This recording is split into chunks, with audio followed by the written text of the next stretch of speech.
दुनिया भर में नदियां जब अपनी यात्रा पर निकलती हैं तो वो अकेले नहीं चलती, उनके संग चलती है जिंदगी। और उनके किनारे बसते हैं शहर, जैसे कभी यमुना किनारे बसा ये शहर दिल्ली।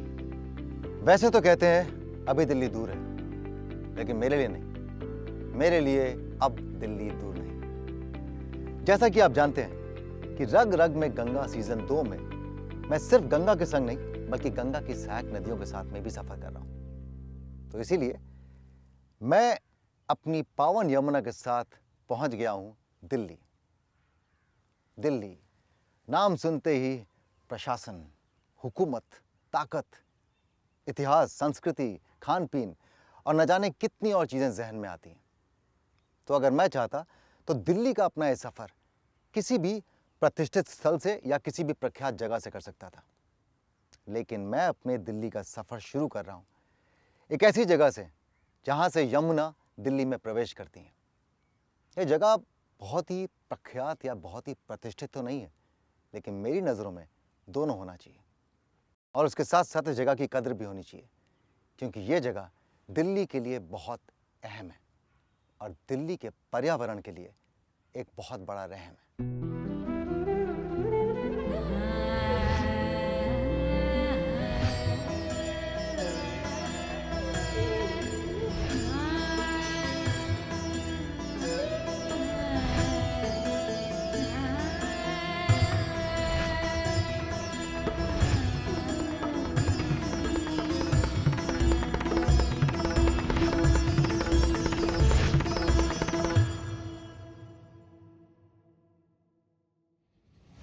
इस कड़ी में दिल्ली की शुरुआत होगी यमुना के साथ और बिताऊंगा यमुना बायोडायवर्सिटी पार्क में कुछ रोचक पल। होगा शांति और इंसानियत का पाठ गुरु तेग बहादुर की शहादत को समर्पित गुरुद्वारा सीसगंज में। चांदनी चौक के मशहूर परांठों और रबड़ी जलेबी का चखूंगा लाजवाब स्वाद। Mind blowingly special. यमुना को साफ करने में जुटे युवा सिपाहियों से होगी एक प्रेरणादायक मुलाकात। होगी मुलाकात जल मंत्री श्री गजेंद्र सिंह शेखावत के साथ। देखूंगा शानदार हुमायूं टूम, एक यूनेस्को वर्ल्ड हेरिटेज साइट। सुंदर नर्सरी के बागों में बीतेगी एक सुंदर शाम। होंगे दीदार हजरत निजामुद्दीन औलिया की दरगाह के। मेरठ से राजधानी दिल्ली का फासला लगभग 108 किलोमीटर का है। ये बहता पानी, आसमान में उड़ते पंछी और हर तरफ फैली ये हरियाली। यमुना बायोडायवर्सिटी पार्क एक प्राकृतिक धरोहर है जो यमुना के पश्चिमी किनारे पर वजीराबाद में स्थित है और करीबन 457 एकड़ में फैला है। यहां पर लगभग 2000 अलग अलग जाति के पेड़ पौधों और वनस्पतियों का बसेरा है। For a layman, what do we mean when we say wetland? Wetlands are those low-lying areas which hold water at least for some time in a year In a year. and have a characteristic plant species. So why is it said that it is very important to save the wetlands? These wetlands store a large amount of surface water Yeah. and recharge what you The call groundwater, groundwater. yeah. When during the lean period, when the main channel of the river has a less water, this water feeds the river. Oh, is that important? Yes. Yeah. Now, for example, this wetland is connected to the Yamuna river. And when the river water in the Yamuna decreases, this water flows. And when the water level high in the Yamuna, that water comes here and stores it. That the river Yamuna is a part of the Ganga basin. Yeah. By rejuvenating the river Yamuna, you are also automatically rejuvenating Ganga. Correct. And why are the wetlands diminishing? Why are they? Is it because of us that we are eating into the wetlands? The floodplain wetlands are filled up with a solid waste and encroach. Delhi used to have thousands of wetlands, and today just only 237 wetlands, and that too they are in a highly degraded state. Now you can see this wetland. It was also degraded. We restored it within 1 year, And then 2 years after restoration, we have 5,000 to 7,000 migratory birds from Europe, China, Siberia, and many other countries. तो basically ये कह रहे हैं कि हमारा जो wetlands हैं ये एक किस्म का खजाना है अच्छे स्वच्छ पानी का। ये अगर पानी का ग्राउंड लेवल आपके शहरों में कम होता है तो यहाँ से पानी का सप्लाई आपको मिल सकता है। यहाँ पे बायोडाइवर्सिटी है, यहाँ से oxygen, very green zone right in the middle of Delhi. So wetlands हमारी बहुत बड़ी जिम्मेदारी बन जाती है कि हमें इन वेटलैंड्स को बचाना है। वजीराबाद से यमुना दिल्ली में प्रवेश करती है और फिर 22 किलोमीटर की यात्रा करके दिल्ली से रुखसती लेती है।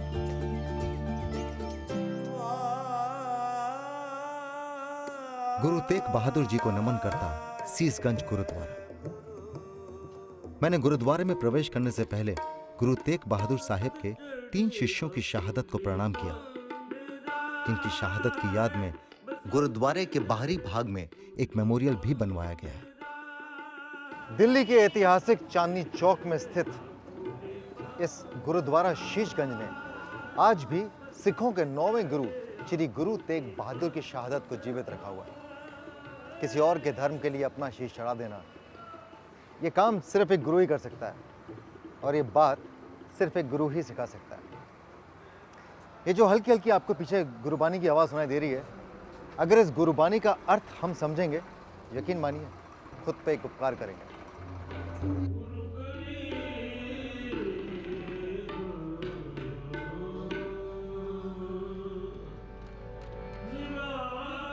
(1783) में सरदार बघेल सिंह ने सिखों के 9वें गुरु श्री गुरु तेग बहादुर साहिब की याद में गुरुद्वारा सीसगंज का निर्माण करवाया था।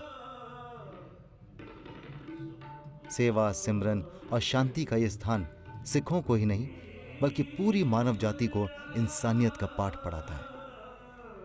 यहाँ का शांत वातावरण और भेदभाव के बिना सेवा हमें गुरुओं के पथ पर जीने का आह्वान करती है। गुरुद्वारा शीशगंज का एक अलग स्थान है, एक अलग महत्व है, तो इसके पीछे का इतिहास क्या है? इसके पीछे का इतिहास ये है कि औरंगजेब ने उस टाइम ये सोचा हुआ था कि मैं इस देश के सभी लोगों को इस्लाम में लाऊंगा, और उसके लिए उसने हर तरीका अपनाया था। तो कश्मीर के ब्राह्मणों पे जिस टाइम जुल्म हुआ तो कश्मीरी ब्राह्मण आ गए गुरु तेग बहादुर साहब जी के पास आनंदपुर। दुखी विपर सो चल आए पुरी आनंद बाहा साड़ी पकड़िए हर गोविंद के नंद। तो तेग बहादुर बोलिया कि मैं आपकी बाह पकड़ रहा हूँ और मेरा वादा है आपसे कि मुझे अपना सिर भी देना पड़ा, मैं आपकी बाह नहीं छोड़ूंगा, पर आप भी एक वादा करो, आप अपने हिंदू धर्म में पक्के रहेंगे। जाके कह दो हुकूमत को कि अगर गुरु तेग बहादुर साहब अपना धर्म छोड़ देते हैं तो हम भी छोड़ देंगे। यहीं पर आए जब बादशाह के साथ मुलाकात होगी और उन्होंने 3 शर्तें रखी, या तो करामात दिखाओ, या धर्म छोड़ दो, नहीं तो फिर सिर देने के लिए तैयार हो जाओ।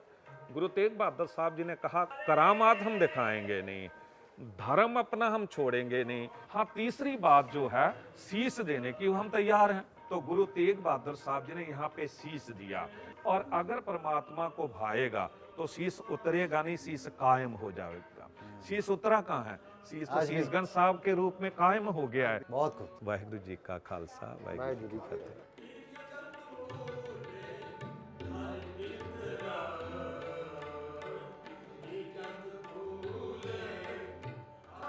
सत श्री अकाल। खालसा फतेह।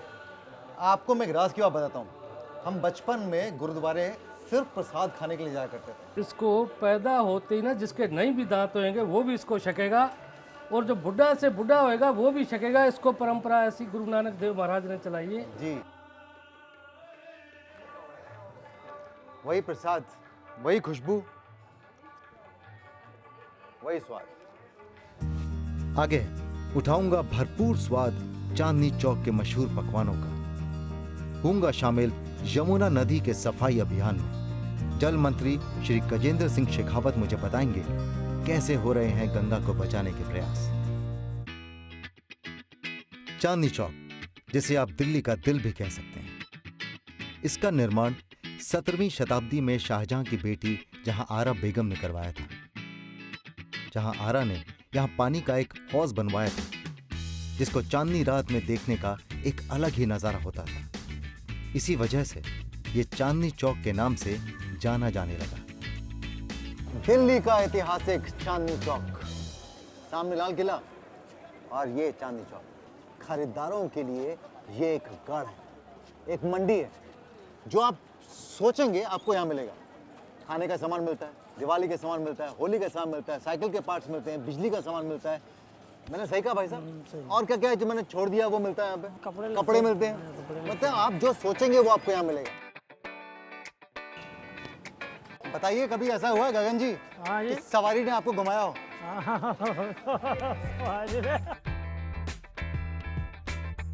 देखिए, अगर आप दिल्ली में चांदनी चौक में आए तो प्लीज अपना हेल्थ प्लान, अपना डाइट प्लान घर छोड़कर आए, क्योंकि आप हर रोज चांदनी चौक आते नहीं है। और चांदनी चौक में कदम कदम पर खाने वालों के लिए तीर्थ स्थल है, जैसे कि ये जलेबी वाला। तो अच्छा, जलेबी के ऊपर क्या डाला है हमने? ये रबड़ी। Thank you sir. अच्छा, ये रेसिपी जो है जी सर। इसमें क्या खास है? सर अगर बता दें तो सिंपल है, नहीं बताएं तो सीक्रेट है। Very basic sir. Very basic. See basically life की सारी अच्छी चीज़ों ना बहुत बेसिक होती हैं। कितने तरीके के पराठे खाए आपने? याद कीजिए, आलू का पराठा, गोभी का पराठा, मेथी का पराठा, पनीर का पराठा, प्याज का पराठा। सोचिए सोचिए, मैं जहाँ जा रहा हूँ ना वहाँ 32 किस्म के पराठे बनते हैं। मतलब आपके हर दांत के लिए एक स्वाद है। आपको याद भी होते हैं कौन कौन से पराठे किस तरह के? याद भी है। आलू है, दाल है, गोभी है, मटर है, मूली है, मिक्स है, परत है, पापड़ है, ड्राई फ्रूट है, किशमिश है, काजू है, बादाम बस है। बस सर, बस ये बताएं कि कौन सा पराठा सबसे ज्यादा मशहूर है? वैसे सारी मशहूर है, मैं जानता मसूर हूँ। तो सारी हैं। यहाँ पे तो मिक्स वेज है, ग्रीन चिली है, हिंग जीरा है, पुदीना है, ग्रीन चिली का चिली का पराठा। तो एक मिर्ची का पराठा खाया। मतलब वो रिक्शा चलाना बहुत वर्थ है। अच्छा, इस सब्जियां का स्वाद भी बहुत अलग है। ये सब्जियाँ सारी बॉइल्ड है, सिर्फ तड़के के लिए घी डलता है बस। क्या बात है, मतलब एक तरफ हेल्दी चीज भी खा रहे हैं। नहीं, कॉम्बिनेशन है ना, ये हर चीज की कॉम्बिनेशन है। अच्छा, क्योंकि पराठा फ्राइड है, पराठा फ्राइड है तो सब्जियाँ बॉइल्ड है। भैया साइंस के बच्चे पूरी सोच हाँ। है।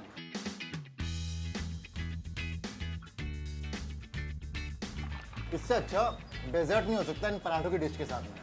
मतलब परफेक्ट कॉम्बिनेशन भी जा रहा है। आपने ना हलवा खिलाया ना कुछ और खिलाया, आपने रबड़ी का पराठा बना के डेजर्ट भी खिला दिया।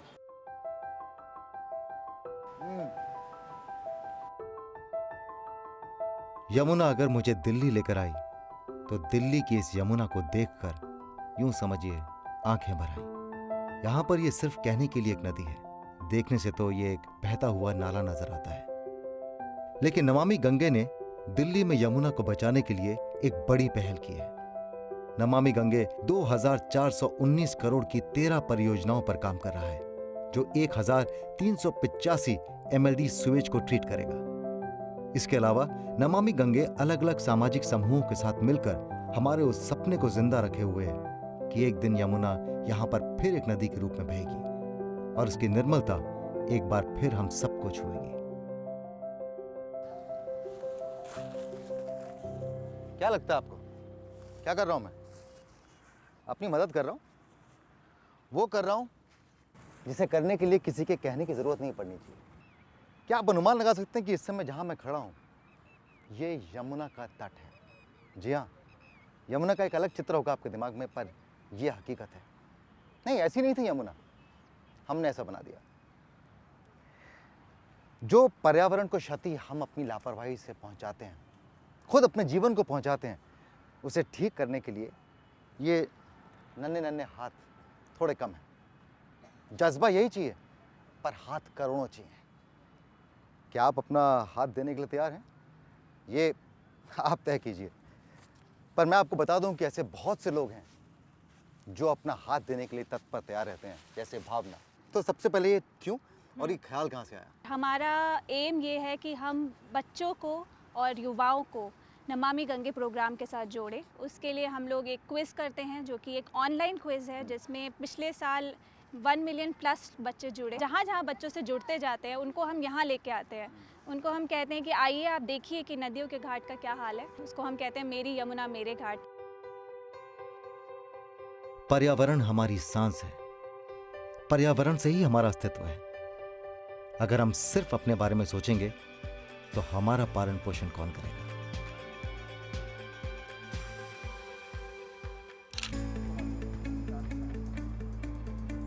देश की राजधानी दिल्ली, जहां से देश का प्रशासन चलता है। यहां लिए गए फैसले हर हिंदुस्तानी के जीवन को छूते हैं। यहीं इसी दिल्ली में है इंडिया गेट, जिसे देखकर हर हिंदुस्तानी का सीना चौड़ा हो जाता है। देश की राजधानी में मेरी मुलाकात हुई जल शक्ति मंत्री श्री गजेंद्र सिंह शेखावत से, और पानी की अहमियत के बारे में उनके विचार और प्रयासों दोनों को मैंने समझा। सर, मैं और आप दोनों एक ऐसे क्षेत्र से आते हैं, राजस्थान से, जहाँ पानी की बहुत किल्लत है। तो हम तो पानी की अहमियत को समझते हैं, लेकिन क्या आपको लगता है कि इस देश का आम नागरिक पानी की अहमियत को समझता है?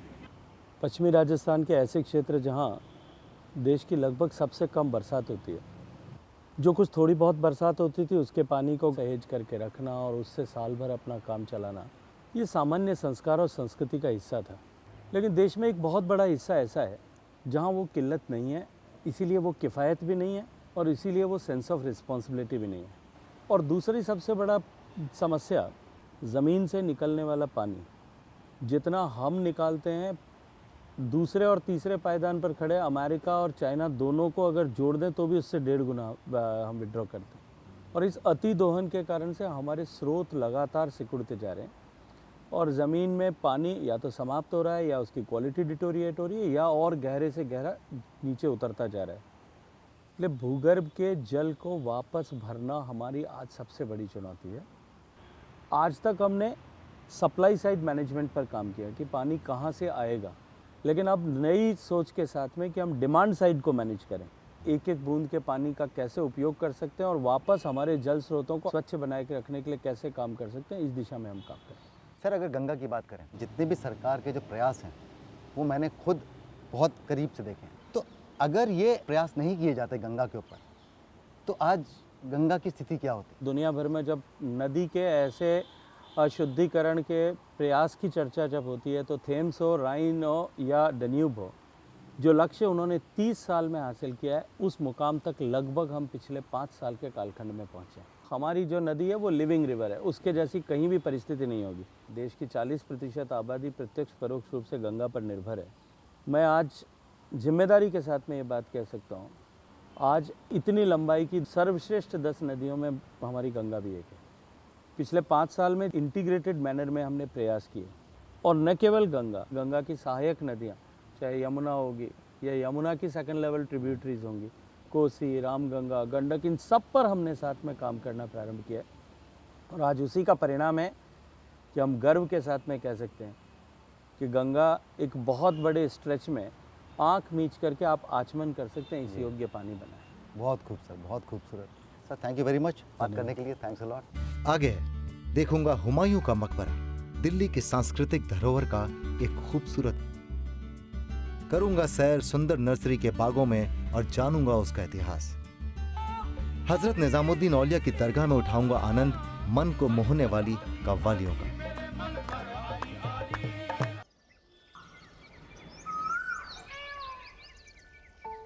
इतिहास के कदमों के निशान ढूंढते ढूंढते अब मैं आ गया हूं इस लाल पत्थर से बने खूबसूरत मकबरे में, हुमायूं टूम।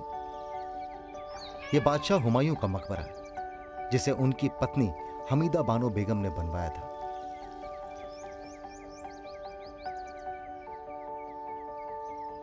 दिल्ली के हर ऐतिहासिक स्थल को मैंने करीब से देखा है, चाहे वो स्कूल ट्रिप हो या माँ बाप के साथ में वेकेशन ट्रिप, सिवाय एक स्थल के जो आज मैंने रग रग में गंगा की वजह से देख लिया। मैं बात कर रहा हूँ हुमायूंस टूम की। यूनेस्को की चुनिंदा वर्ल्ड हेरिटेज साइट्स में से ये एक साइट है। अभी क्यों है वर्ल्ड हेरिटेज साइट, ये मुझे बताने की जरूरत नहीं है, आपके सामने साक्षात। मुगल आर्किटेक्चर के साथ चारबाग गार्डन का इतना खूबसूरत नमूना आपको और कहीं मुश्किल से ही देखने को मिलेगा। दिल्ली के इतने रंग देखकर ही शायद गालिब ने कहा होगा, हजारों ख्वाहिशें ऐसी कि हर ख्वाहिश पर दम निकले, बहुत निकले मेरे अरमान लेकिन फिर भी कम निकले। और एक वर्ल्ड हेरिटेज साइट से मैं जा रहा हूँ एक ऐसी साइट जिसे कुछ सालों पहले तक तो हम भुला चुके थे, लेकिन कुछ लोगों के प्रयासों की वजह से आज वो दोबारा अपनी बुलंदी पर है। सुंदर नर्सरी।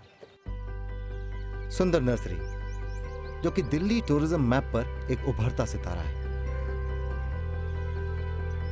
20वीं शताब्दी की शुरुआत में इसे अंग्रेजों ने बनवाया था। बाद में Aga Khan trust for culture, ASI और CPWD ने इसे डेवलप किया।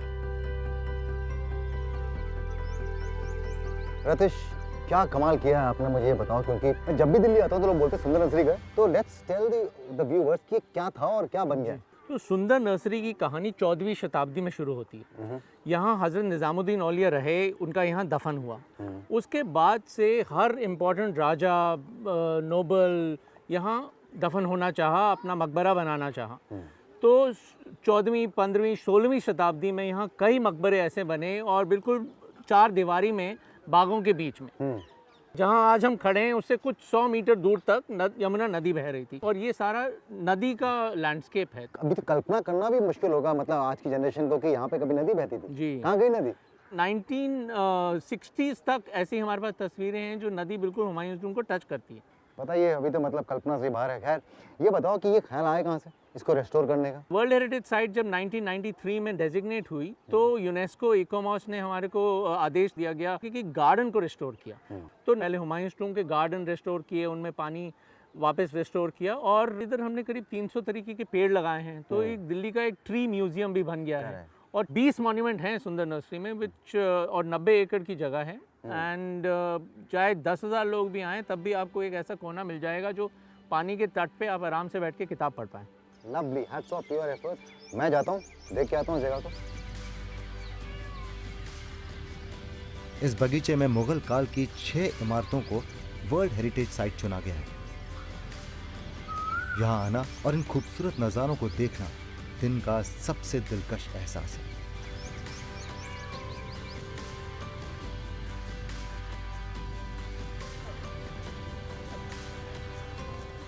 अगर कभी सुकून में आपको आप मिल जाएं तो बातें जरूर कीजिएगा। यकीन मानिए बहुत दिलचस्प है।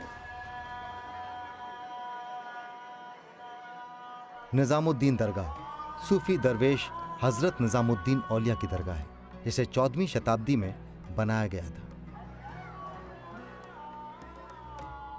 इस दरगाह का महत्व इतना है कि यहाँ हर दिन हजारों लोग अपनी ख्वाहिशों को दिल में लिए सजदा करने आते हैं। ये वो दर है कि यहाँ पर जो है माशाल्लाह किस्मतें बदलती हैं। छाप तिलक सब लेनी रे मुझसे नई ना लड़ाई के आमिर खुसरो के कलाम और हजरत निजामुद्दीन औलिया दरगाह दोनों आपस में घुले मिले हैं। आमिर खुसरो की इसी मोहब्बत और गुरु भक्ति की वजह से उनके इंतकाल के बाद उन्हें भी यहाँ दफनाया गया। आज भी पूरी दुनिया में खुसरो का कलाम औलिया साहिब को याद करके बड़े चाव से सुना जाता है।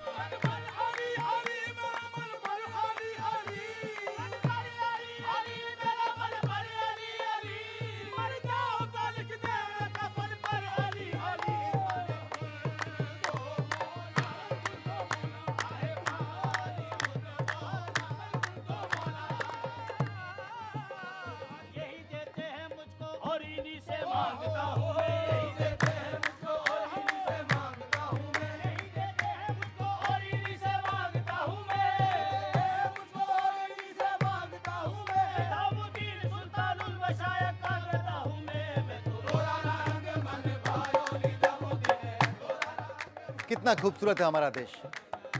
हमारा देश इकलौता ऐसा देश होगा जहां जितनी शिद्दत के साथ में दिवाली मनाई जाती है उतनी ही गर्मजोशी के साथ में ईद भी मनाई जाती है। ऐसा कौन है जिसने कभी गुरुद्वारे का प्रसाद ना चखा हो या क्रिसमस में अपने सेंटा क्लॉज को ना ढूंढा हो? हमारी विविधता हमें पूरे विश्व में एक अलग पहचान देती है। हम विविध प्रांतों के लोग, विविध धर्मों के लोग सदियों से एक ही छत के नीचे साथ जीते आए हैं। भारतवर्ष की छत, हमारी विविधता हमारी ताकत है। मैं चलता हूं, अगले एपिसोड में आपसे फिर मिलूंगा, लेकिन जा रहा हूं इस उम्मीद के साथ कि हम कभी अपनी एकता को बिखरने नहीं देंगे। चाहे कैसी भी परिस्थिति आ जाए, हम कभी मैं नहीं बनेंगे। हम हमेशा हम रहेंगे। गुड नाइट, शबा खैर।